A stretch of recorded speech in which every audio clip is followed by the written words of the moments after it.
Hi guys, we are back. Nai hidha marwe. Hamuchazivi kuti munoita sei here kana muchiya palive asikana. Uyai toni guys, shikai fambai toni.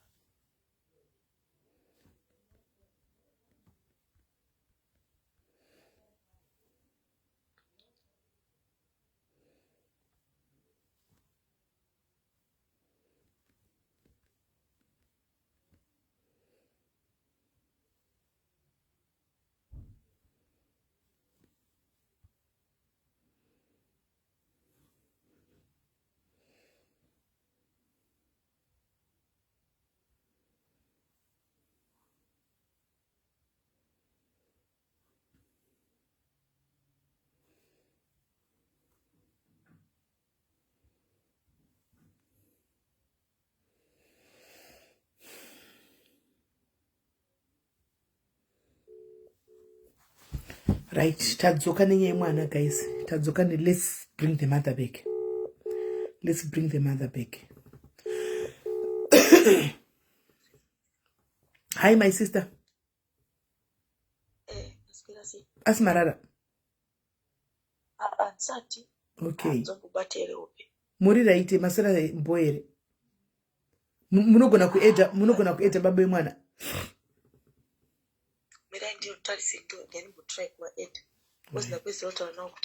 Okay.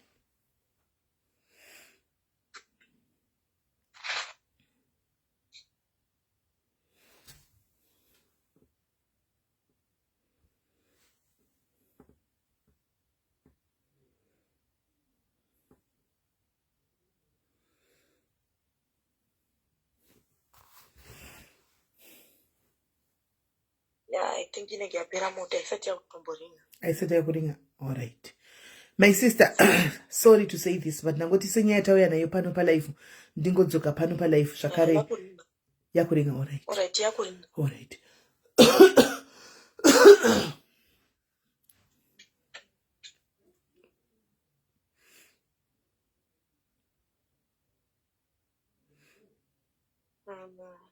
So today.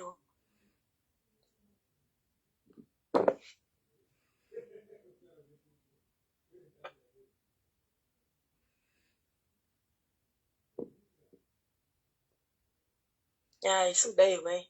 But you better have my 80. Yeah, I saw that way. Maybe watching road. Right. My sister nangoti legatuye nenyaya because isisi kana mati panyaya kuti tishwagenya tinosvaga information yemwana kuti tione kuti chichi chinenge chaitika kumwana ende paplatform yedu yamaplatform maombani vanhu vakawanda saka pashayikwa panotouya neinformation chete. So information yauya kwandiri my sister. Pamusoro pemwana apparently mwana ane munhu wakamboconfida maari. Mwana munoziva shamwari yemwana wenyu inonzi Tanatswa? No, handiziwe. Saka pavakatsvaga nezuro vachitsvaga kushamwari yake ndeipi shamwari yake? Shamwari dzake pane mumwe anoti anogara pasemu pavanogara pamaraini pavanogara. Then uyu akaenda naye ndiwe kusaidi kuchikuru ndofunga. Imimi how often do you talk nemwana wenyu? Tinotaura here and there nguva zhinji anenge asina foni. Saka hatimboyanyo kutaura kuti ndeni singadi kushandisa foni yababa wacho nenchida yake. But amuoni muna papa nambo kutaura paya chiti my sister the era from the word go was makasiya mwana uyu achinda kuna baba wake. Anyway, I'm just gonna be honest with you my sister. Mwana wenyu ane a very sad life. Mwana wenyu Melissa ane a very sad life, ane torine bitterness but yakakonzerwa nemi mai vake. This is coming from a teacher wa Melissa anonfollower. Okay. Mwana katsama maka mwana pakarwara anzi makaramba mwana baba vacho vakatora mwana. Imi makaramba mwana because apparently you are married to another man in Cape Town. Wamutori nevana naye. Yes. Saka mwana wenyu uyu Fatandina ndiri kukudza zvandaudzwa kana ticha akaudza ticha vachona and baba vake munhu ari educated but at the moment he is struggling. Ndizvo here? Aina handizii. Handiti munotoona kuti hamutozivi information yakawanda nenyaya kuti you don't ask mwana wenyu, hamugari pasi, hamugoni kugara pasi nemwana tomutaure naye nemwana what is going on kati mupenyu wake. So mwana wenyu ari kufila kuti makamuabandona. Because mwana uyu anouya kunoku kumaholidays. The other time paakanga afuna kuenda grade 8 ndikamuti Melissa azviite kuti no it's paienda grade 7 last year ndikamuti Melissa chiuya tigare tese kunoku because inini kunoku kuri free zvese unongochiita zvese kuchikoro tokutsvagira. Akati me I am happy nekuna dad wangu. So nguva zhinji chero ndikataura naye ndikamuti uya kunoku anongonditi I am happy nekuna dad wangu. Saka izvozvi inini baba wacho ndavaudza ndikati kuri kunzi mwana awanika nhasi inini SIS MELLY ndokukwira bhazi ndoenda ndonomutora. You cannot just do that without sitting down nemwana. You can't just go and take mwana. Mwana anogona kusvika ocommit suicide in your hands, my sister. Toda kubatsana pachidzimai pano because mwana anotonzi nebitterness. Guess munhu akaudza uyu munhu wechirume. Munhu wechirume wakaenda kunokonvhadha mari amuona mwana achichema kuchikoro one day akagara pakona and he had to go and ask what is going on because madzimba ese. Anditi mwana akataka kudurura chiudza chicha afa kuti mai vangu hates me ndine bitterness vakandirasa ndichirwara baba vangu akanditora. My father vakaenda kuchikoro but he is struggling right now. Ndaitombozi handizi toita business rei mwana wenyu raibasira dheto yake panguva iyoyo ende zvakare SIS MELLY mirai ndidzoke kumashure zvakaitika. Mwana ndakaenda kumusha 2018 ndiheni yandanga ndisingachizivi handiri muri kuona. 2018 musi wa 31 December isusu ndobva ndatobva kumusha ndatoenda kumusha kwaaigara namama wangu pandadzoka ndopa ndakazonzi namai iwe zviri kuita mwana padumbu paguvhu pake uri kuzviona here wakazviona here ndakazviona ba ndakangoti mwana haiseka guvhu richifuta sei richifuta ndobva rega ndire nemwana wecliniki ndobva pacliniki ndobva wanzi ndo inonzi henia handimukona zvikanzi ndo inonzi henia chiendai kuhospital ndobva wasvika kuhospital wakanzi inoda kutobhukwa then inini ndobva ndafonera baba wacho ndikati mwana anzi ane henia so ari kuda kuenda anzi aende kuparire nyatwa so anofanira kundobhuka kuti anoparetwa rini. Ndobva wakati no mwana wangu haangaite zvekubhukirwa ndakutonomutora. Ndobva wakaflya wakaenda wakanotora mwana wavo. I think zvinhu zvanga zvichiri right. But do you see the problem, my sister? Do you see the problem here? You were giving instruction muri Cape Town kumurume wenyu kuti mwana ngaabhukirwe mwana ngaadai handiti and the father flew all the way kana takakwira bus all the way from Joburg kunotora mwana wavo.